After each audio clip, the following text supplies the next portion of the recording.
तो आज हम लोग चर्चा करेंगे सामान्य हिंदी की। सामान्य हिंदी भाषा जो है यह आपके कॉम्पिटिटिव एग्जाम में, चाहे वो एसएससी का एग्जाम हो, यूपीएससी का हो या यूपी हो, ठीक है, किसी स्तर के एग्जाम आ रहे हैं, इन एग्जाम में हिंदी जो है एक इम्पोर्टेंट लैंग्वेज हो गई है और हिंदी की इम्पोर्टेंस जो है उनमें बढ़ गई है। परीक्षा के दृष्टिकोण, परीक्षा जो है हिंदी से ज्यादातर प्रश्न आ रहे हैं। तो आज हमने जो है अपने इस क्लासरूम के माध्यम से सामान्य हिंदी पर संपूर्ण विश्लेषण की चर्चा किया है। आप जो है हमारे साथ बने रहिए।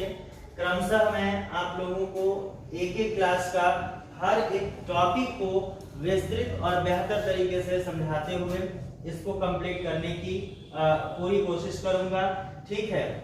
आज हम चर्चा करेंगे सामान्य हिंदी की, ठीक है। हिंदी जो है एक भाषा है, जैसा कि आप जानते हैं कि हिंदी एक भाषा है। और भाषा क्या होती है? भाषा जो होती है वह क्या होती है? एक बात होती है कि आखिर भाषा कैसे बनी, क्या इसके विकास के क्या कारण हुए, ऐसे क्या घटनाएं बनी कि भाषाओं का।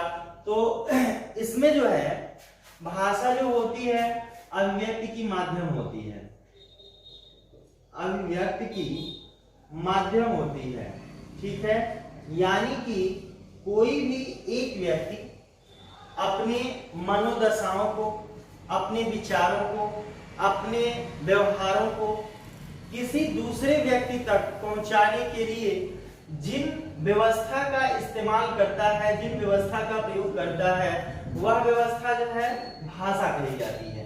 यानी कि भाषा जो है सबसे पहले व्यक्ति की स्थिति, व्यक्ति की मनोभाव, व्यक्ति की दशाएं, उन चीजों को एक व्यक्ति से दूसरे व्यक्ति में ट्रांसमिट करने की जो व्यवस्था है, उस व्यवस्था को भाषा कहते हैं। यानी कि भाषा जो होती है वो अभिव्यक्ति की माध्यम होती है, ठीक है।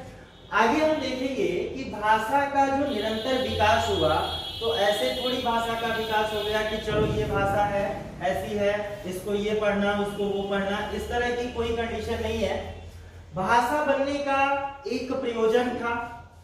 लोग जब प्राचीन समय आप पढ़ेंगे, जब लोग जो है पाषाण युग में थे, उसके बाद नवपाषाण युग में आए, उसके बाद लोगों ने ताम्र युग में आया और क्रमशः वैदिक युग, और भी इस तरह से जो है नए नए युगों का विकास हुआ। लोगों के अंदर जैसे जैसे पीढ़ी परिवर्तन हुआ, लोग जो है सभ्य और संस्कारित होते गए।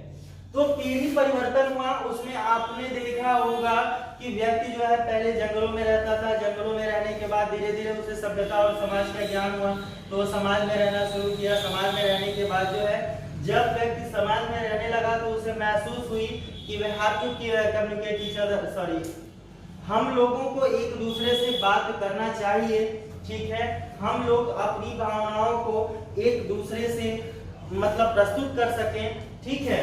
तो इस माध्यम को देख करके लोगों ने जो है बात करने का एक तकनीक विकसित किया। वो तकनीक पहले थी सांकेतिक,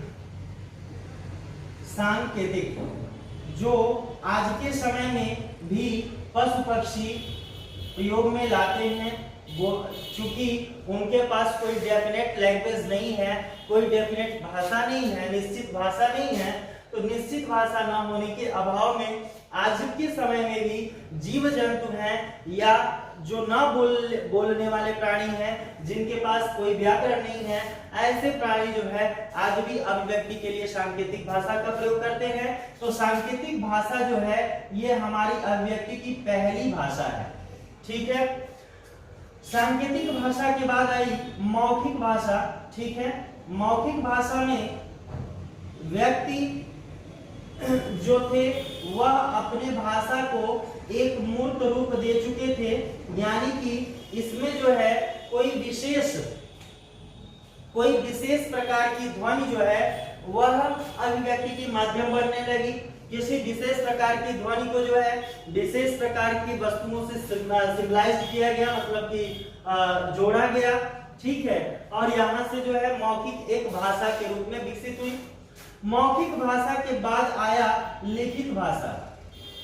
यानी कि जो चीजें आप बोल सकते हैं उनको लिख करके भी प्रस्तुत किया गया। ठीक है, इनके लिए जो है निश्चित एरिया क्षेत्र में निश्चित कोड्स तैयार किए गए। हम आगे आपको बताएंगे जो भाषा है, मौखिक भाषा या लिखित भाषा, इनका जब प्रयोग जो है जिन समूह में, जिन समुदाय में देखेंगे, आप सुने होंगे। अब आप अलग क्षेत्र में हैं तो आपके अभिव्यक्ति का भाषा जो है कुछ और हो सकता है, हमारे क्षेत्र में अभिव्यक्ति की भाषा कुछ और हो सकती है। जैसे जैसे क्षेत्र बदलते हैं भाषाओं में परिवर्तन होता है, भाषाएं भी बदलती हैं।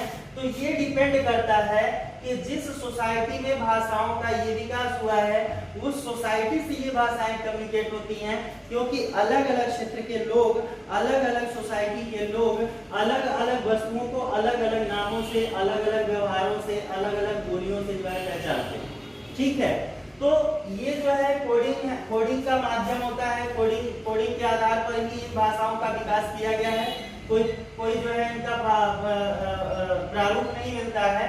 ठीक है, बस सोसाइटी के द्वारा जो समाज गठित हुआ था प्राचीन काल में, जब लोग समाज में रहना शुरू किए तो समाज गठित हुआ।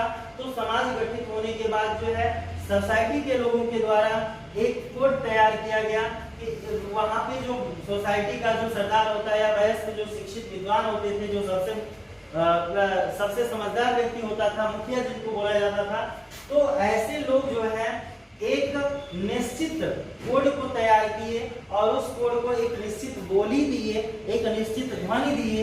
उन्हीं निश्चित ध्वनि का अनुसरण जो है आज भी लोग भाषा के रूप में करते हैं। वही लिखित भाषा बनती है, वही मौखिक भाषा बनती है। आज के समय में तीनों भाषाएं जो है सांकेतिक, मौखिक और लिखित, तीनों भाषाओं का प्रचलन जो है पर्याप्त मात्रा में देखने को मिलता है।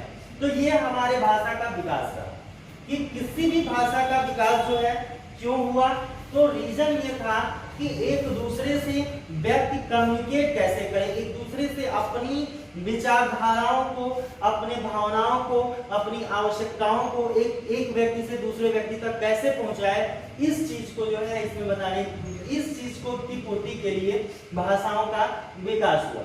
ठीक है, अब हम आते हैं अपने विषय क्षेत्र में कि हिंदी क्या है और हिंदी का विकास कैसे हुआ। तो इसमें सबसे पहले आपको ये जानना है, जानना क्या है ये तो आप जानते होंगे, इतिहास वगैरह में बहुत बार पढ़ाया गया होगा कि सबसे जो प्राचीन भाषा है संस्कृत भाषा है। संस्कृत भाषा है प्राचीन भाषा, और संस्कृत भाषा से संस्कृत आर्यों की भाषा रही है।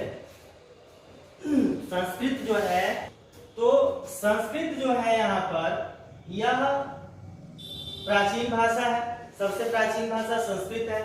और संस्कृत का सबसे प्राचीन ग्रंथ अब भाषा आ गया है, तो ग्रंथ सबसे प्राचीन ग्रंथ है ऋग्वेद।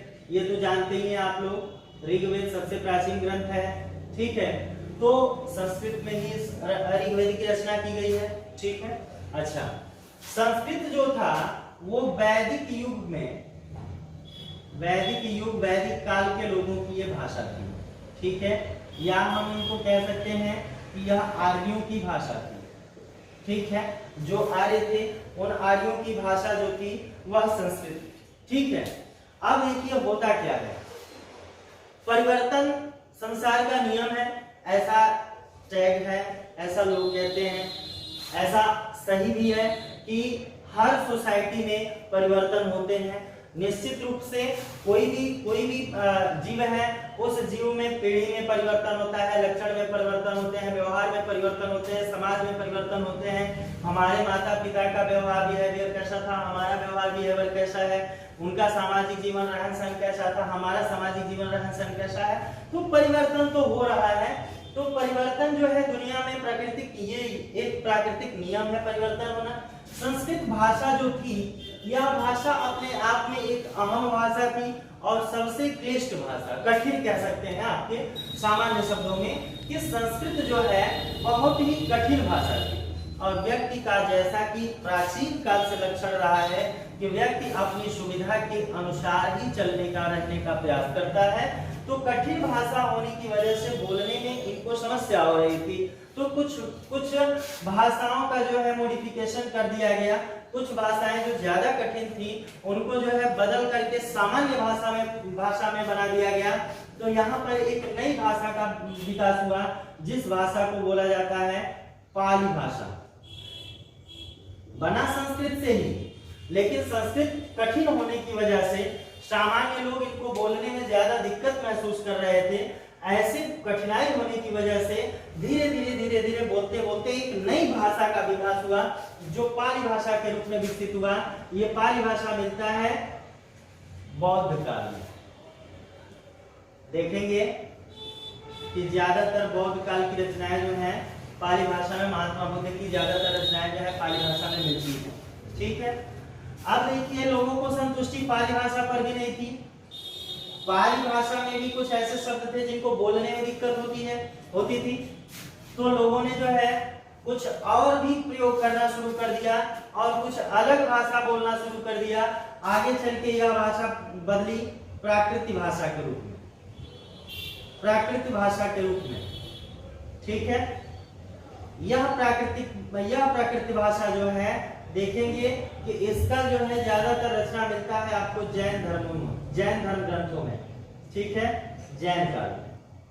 ठीक है, महाजनपद काल के समय जो है पाली भाषा प्रख्यात मात्रा में विकसित था। महाजनपद काल, अब ये महाजनपद काल आप इतिहास पढ़ोगे तो उसमें मिलेगा आप लोगों को महाजनपद काल का समय क्या है, स्थिति उनकी क्या थी। ठीक है, फिलहाल यहाँ पर बस इतना जानिए कि पाली भाषा बौद्ध काल में, महाजनपद काल के समय जो है प्रचुर मात्रा में विकसित में थी। प्राकृतिक भाषा, जैन धर्म। अब देखिए इन्हीं से इनमें बदलाव हो रहा है। ठीक है, संस्कृत आई, संस्कृत से पाली आई, पाली से प्राकृतिक आई। प्राकृतिक भाषा पर भी लोग संतुष्ट नहीं थे, इनको और भी आराम चाहिए था। तो लोगों ने जो है एक नई भाषा विकसित की जिनको बोला जाता है अपभ्रंश भाषा। ठीक है, अपभ्रंश। ठीक है, अपभ्रंश भाषा का विकास हुआ। यह अपभ्रंश भाषा जो है यह इस अवस्था में थी कि अपभ्रंश भाषा जो है संकरण के दौर से बहुत ज्यादा गुजरी है कि इस भाषा में बहुत सारे भाषाओं का खिचड़ी हुआ है। कुछ इस समय जो है हिंदी चल ही रहा था, संस्कृत चल रहा था, उसके बाद जो है पाली और प्राकृत चल रहा था। इसके बाद जो मुगल आक्रमणकारी आए तो वो अपने लैंग्वेज को भी इसमें इनपुट किए, तुर्क आए वो भी अपने लैंग्वेज को इनपुट किए। तो अपभ्रंश काल जो है बहुत ही जटिलताओं का काल रहा है, संक्रमण काल इसमें ज्यादा मिला है। ठीक है, अब अपभ्रंश में भी कुछ ऐसी चीजें थी जो सामान्य व्यक्ति के समझ से बाहर थी, जो नहीं चाहते थे लोग बोलना। यहाँ पर एक भाषा विकसित हुई, नई भाषा आई जिसको हिंदी बोला गया, खड़ी भाषा। ठीक है, खड़ी बोली।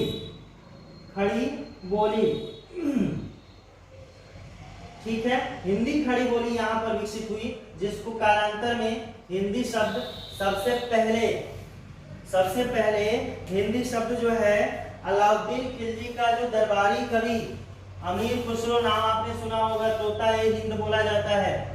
ठीक है, अमीर खुसरो ने जो है इस हिंदी शब्द का सर्वप्रथम प्रयोग किया था। इसके पहले इस हिंदी को लोग हिंदवी के नाम से जानते थे, हिंदवी।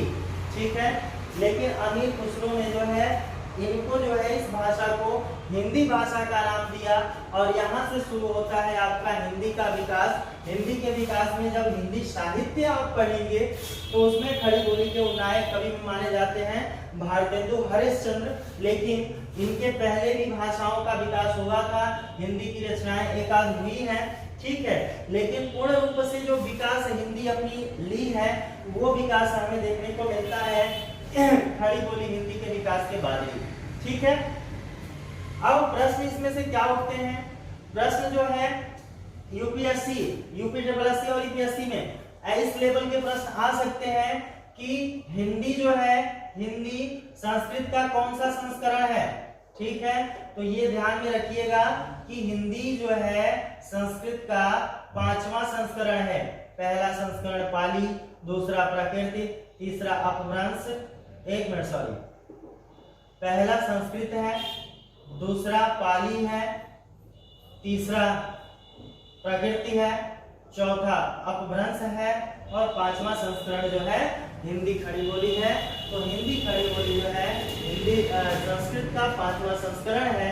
संस्कृत से ही हिंदी खड़ी बोली का विकास हुआ है, संस्कृत से ही पाली भाषा का विकास हुआ है, संस्कृत से ही प्राकृतिक भाषा का विकास हुआ है, संस्कृत से ही अपभ्रंश का विकास हुआ है।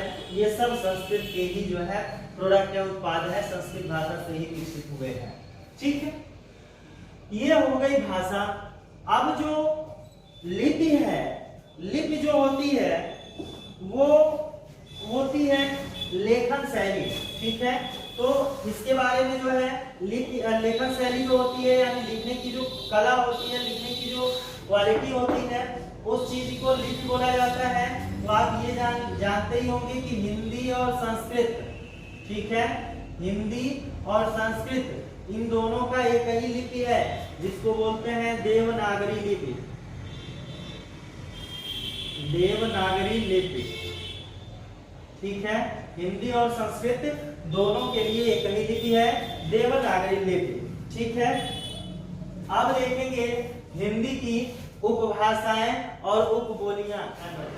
हिंदी जैसा कि हमने शुरू में ही आपको बताया कि हिंदी में भाषा का जब विकास हुआ तो अलग अलग क्षेत्र के जो लोग थे, अलग अलग सोसाइटी में रहने वाले जो लोग थे, उनकी खुद की अपनी एक भाषा होती थी, अपनी खुद की अभिव्यक्ति का एक माध्यम होता था। तो जो लोग थे वो अपने अपने अनुसार जो है अपने अपने भाषाओं बोलियों को विकसित किए। ठीक है, तो वो उपभाषाएं और बोलियां क्षेत्र के हिसाब से बट गई अलग अलग। ठीक है, वही चीज हम यहाँ पे देखेंगे कि हिंदी की उपभाषाएं और बोलियां जो है, कुल हिंदी की उपभाषाएं जो होती हैं 5 होती हैं। ठीक है, कुल उपभाषा 5 होती है। पहला है राजस्थानी। राजस्थानी, ठीक है, इसमें कुल मिलाकर के 4 बोलियां हैं। मारवाड़ी है, जयपुरी है, जयपुरी बोली को ढूंढाड़ी बोली भी बोला जाता है। एक बार यूपीएससी में ये प्रश्न पूछ चुका है। ठीक है, कंफ्यूजन अक्सर पैदा हो जाता है। तो यहाँ पर आपको ध्यान देने वाली बात ये है कि ढूंढाड़ी जो बोली है, ये ढूंढाड़ी बोली जयपुरी बोली ही होती है। ठीक है, जयपुरी बोली को ही ढूंढाड़ी बोली के नाम से भी जाना जाता है। ठीक है, उसके बाद आता है मेवाती और मालवी। ये कुल मिला जुला के 4 जो बोलियां हैं, ये राजस्थानी हिंदी की बोली है, जिसमें मारवाड़ी, जयपुरी, मेवाती और मालवी आती है। बोलने का जो क्षेत्र है वो राजस्थान है और मध्य प्रदेश का रीजन है। ठीक है, दूसरा हिंदी की जो उपभाषा है वो है पूर्वी हिंदी। पूर्वी हिंदी के अंतर्गत आता है अवधी, बघेली और छत्तीसगढ़ी। ठीक है, ये जो 3 उपबोलियां हैं, 3 जो बोलियां हैं, ये पूर्वी हिंदी उपभाषा की है, जो बोली जाती है मध्य प्रदेश क्षेत्र में और पूर्वी यूपी के क्षेत्र में जो है बोली जाती है पूर्वी हिंदी। इनकी वो बोलियां होती हैं अवधी, बघेली, छत्तीसगढ़ी। ठीक है, इसके बाद आता है तीसरा पश्चिमी हिंदी। पूर्वी हिंदी, उसके बाद पश्चिमी हिंदी। पश्चिमी हिंदी में आता है बोलियां होती हैं कौरवी, हरियाणवी। हरियाणवी को बांगरू भी बोला जाता है, ध्यान दीजिएगा ये पे, बांगरू हरियाणवी को ही बोला जाता है। उसके बाद है ब्रजभाषा, कन्नौजी, बुंदेली। इनके बोलने का क्षेत्र जो होता है वो होता है हरियाणा का क्षेत्र और यूपी का क्षेत्र। ठीक है, चौथे नंबर पर हिंदी की जो भाषा है वो है बिहारी, जिसमें 2 बोलियां आती हैं, भोजपुरी और मगही। ठीक है, भोजपुरी बिहार क्षेत्र में बोली जाती है, पूर्वी यूपी क्षेत्र में भी बोली जाती है, और यानी कि यह दोनों जो है बिहार और यूपी के क्षेत्र में बोली जाने वाली बोलियां होती हैं, बिहारी और मगही। इसके बाद अंतिम जो भाषा है वो है पहाड़ी। पहाड़ी में आता है गढ़वाली, कुमायूनी और पहाड़ी।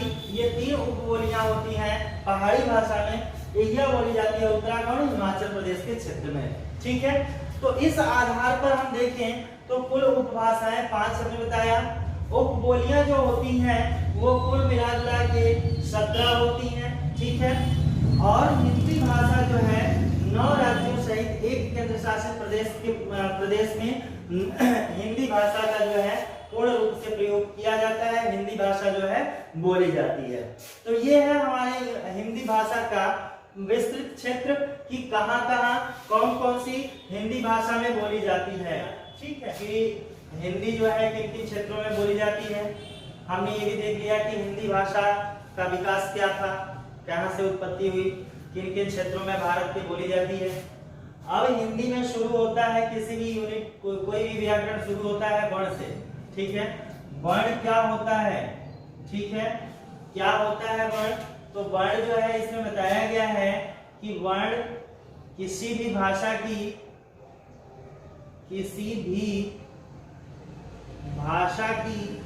इकाई होती है।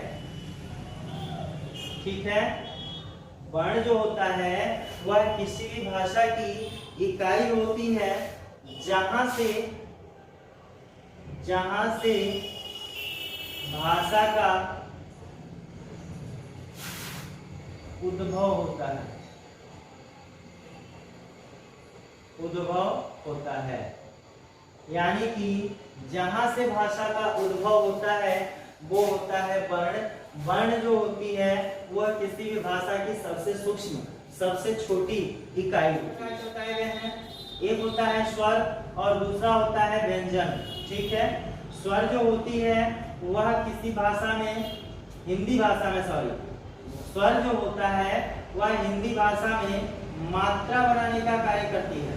ठीक है, और जो व्यंजन होता है यह शब्द बनाने का कार्य करता है। ठीक है, यानी व्यंजन से शब्द का निर्माण होता है और इन शब्दों पे जिन मात्राओं का प्रयोग होता है, क्योंकि स्वर और व्यंजन इन दोनों को मिला करके बनता है कोई अक्षर। ठीक है, कोई भी अक्षर स्वर और व्यंजन को मिलाकर ही संपूर्ण रूप से बनता है, अन्यथा की स्थिति में अक्षर जो है वर्ण के रूप में होता है। ध्यान दीजिएगा। ठीक है, तो इस आधार पर स्वर जो है 11 प्रकार के स्वर होते हैं, अ से ओ तक, और अंग और अह इन दोनों को मिला करके 2 अयोगवा होते हैं। तो इस हिसाब से 11 और 13 कुल मिला के 13 स्वर होते हैं। ठीक है, व्यंजन की बात करें तो व्यंजन भी ऐसे ही होते हैं। व्यंजन 33 व्यंजन होते हैं जिनमें 4 संयुक्त अक्षर होते हैं। तो 33 और 4 37 कुल मिला के 37 हिंदी में व्यंजन होते हैं। ठीक है, अब इन स्वरों और व्यंजनों की उत्पत्ति के आधार पर जो है वर्णों की जो व्यवस्था है उनको हम देखेंगे, बहुत संक्षेप में देखेंगे। कंठ व्यंजन होता है। कंठ व्यंजन का मतलब ऐसे व्यंजन जिनकी उत्पत्ति स्थान कंठ होती है, यानी कि जब उनको बोलते हैं तो वो सिर्फ कंठ से ही व्यवहार करते हैं। बाकी जो अन्य बोलने वाले जो यंत्र है मुंह में, इनके माध्यम से उनका कोई संपर्क नहीं होता है।